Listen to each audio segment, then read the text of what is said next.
What's so bad about feeling good? Some boomers might recognize that as the title of a bad movie. The Electric Horseman is a good movie. Not a great one, perhaps, but good enough to make you feel good. And what's so bad about that?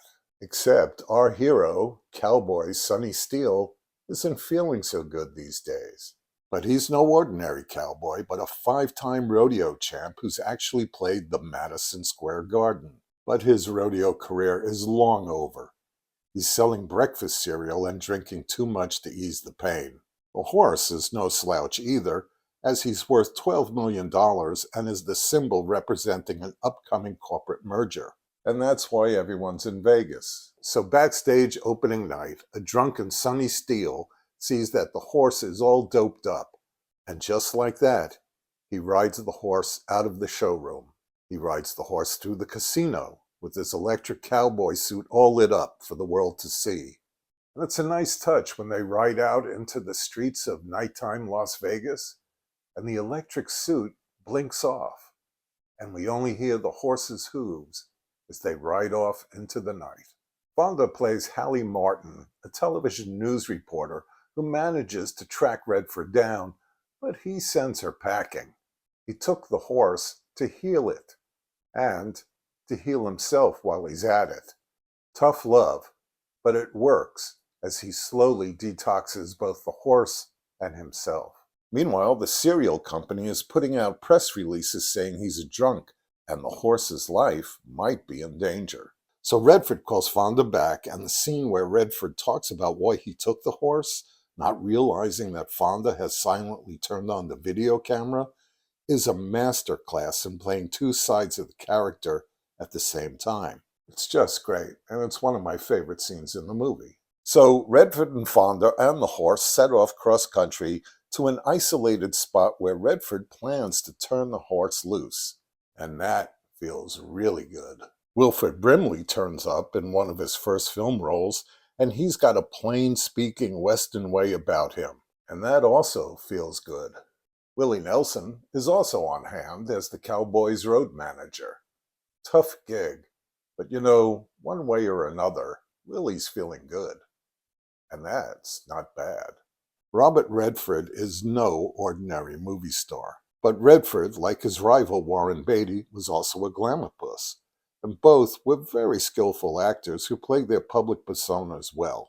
And matching Redford in star power is Jane Fonda, who's also a glamour puss and a very serious actress indeed. She's got 2 Oscars, an Emmy, a Tony, a Golden Globe, you name it, she's got it. There's more than a couple of love stories in this movie. First, and most obviously, we've got Redford and Fonda in their third of 5 movies that they would eventually do together. They're both longtime professionals who know what's expected of them. They seem so natural together, and their final scene puts a cap on their love story that makes you feel good because it isn't lollipop sweet, but salty and adult. And I liked it. I also love the chase scene with Redford on horseback and the cops in hot pursuit. Well, he is a horse thief after all. But the sequence goes too far in trying to please the punters when one police car rolls on top of another, and suddenly we're in Diamonds Are Forever. Back in 1971, I took my brother Sean to see Diamonds Are Forever. It was winter, and we took the bus from Co-op City to the New Rochelle Mall. He was pretty young then, 8 or 9, somewhere in there, and he liked the movie. But I thought it sucked, especially after the great On Her Majesty's Secret Service. And I kept going, but, you should have seen... Shut up, Joe. Don't ruin it for him. What are you kidding? It's pre-ruined. Just shut up anyway. Sorry, Sean. Now that we're done with that, let's get back to our movie. And then there is the longtime collaboration between Redford and director Sidney Pollack, which goes all the way back to their first film together, 1961's War Hunt, a movie headlined by a young John Saxon who was also in The Electric Horseman. Together, Redford and Pollack did This Property is Condemned, Jeremiah Johnson, The Way We Were, 3 Days of the Condor, The Electric Horseman, Out of Africa, and Havana. Smart commercial filmmaking. Not brilliant, perhaps, but very entertaining. And what's wrong with that? Jane Fonda had also previously worked with director Sidney Pollack in the grueling Depression-era marathon They Shoot Horses, Don't They? Jane Fonda and I also go way back. Oh, not personally, but I saw Cat Ballou when it was first released. I was 12 years old and I've been a fan ever since. Decades later, I'm stage managing an off-night showcase at the Court Theater in West Hollywood, and standing in the lobby is Sophia Loren, Jane Fonda, and Tina Louise. Producer Peter Guber was also there, but I was busy looking at the ladies while pretending not to look at the ladies. So why were all those people there in a small theater on a Monday night in West Hollywood? They were there because their children were acting in the showcase. I was a kid when I came out west.